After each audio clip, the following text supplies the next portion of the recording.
náà ni ó báyìí náà ni àní báyìí náà lérè wa àti sọ pé báyìí náà ni àní báyìí náà lérè wa Bisi Ologe Show lè tó Alábí Akẹ́wà jẹun bẹ́ẹ̀ bá ti gbé síbẹ̀ Jíbọ́lá ẹ fi sílẹ̀ bẹ́ẹ̀ ẹ̀hún ẹjọ́ wà bẹ́ẹ̀ ẹ̀hún ẹ má gbé kúrò Jíbọ́lá o tóró ń kọ́ nínú gbọ́n òye ń bẹ níbẹ̀ Jíbọ́lá Bisi Ologe Show lè tó báyìí náà ni. Well, okay. Can we meet you, ma'am? My name is Bukola Osedele. What can you say about the celebrant? Celebrant is my mom. She's my husband's mom. She's been wonderful. She's a good mother. She's a grandmother to my kids. And then we love her so much. She's been a supportive mother. She prays for us. We love her so much. And we pray that she spend many, many more years on health. In Jesus' name. She shall live to eat the fruit of her labor. In Jesus' name. Now that she's celebrating her 60th birthday, what did you wish her? I wish her many, many, many happy returns, success, more grandchildren.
Afolabi Adefemiwa. Okay.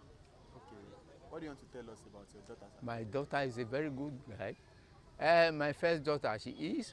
The mother was so nice to me, and my father so loved my first daughter. This is another son. I have many of them by God's grace. So we are all happy today, even though my first love is not able to be with us. Through God's work, God did it. There is nothing we can do. Your prayer for us? For her is to succeed in life. She's succeeding, but I want the highest for her in life and for all my children, wherever they are in life. In our family, we live long. My father was 103. See me now, I am ready to go, but I'm still not ready to go. I'm begging Almighty God to still spare my life. All my children will equally grow to live long. So we all pray to God. God is merciful. God is kind. God spared my daughter's life after several attacks of this deadly something. That is why she's here to rejoice, to thank God. We've been living together, but this is our mother's place. So that is it. Thank you. Your name again, sir? Adefemiwa Ebun Afolabi. Thank you, sir. Yeah. ṣòro ló sọ báyìí ẹran tó wà lẹ́nu yíyan jẹ́kẹ́ sọ dáadáa ẹ sọ pé ọ̀la mi á sọ̀rọ̀ sọ pé yọ̀kan dáadáa sọ pé àná mi sọ̀rọ̀ òní mi sọ̀rọ̀ ọ̀la mi á sọ̀rọ̀. Shall we just do it within very few minutes?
My name is Olumuyiwa Adefemiwa.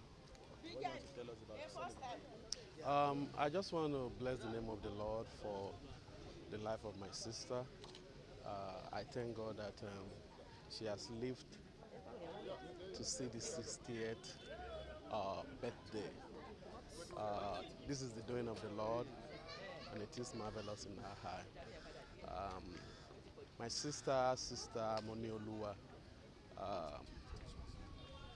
has been very, very, very, very nice to all of us, and he has been the, I would say, the glue that has actually held the family together.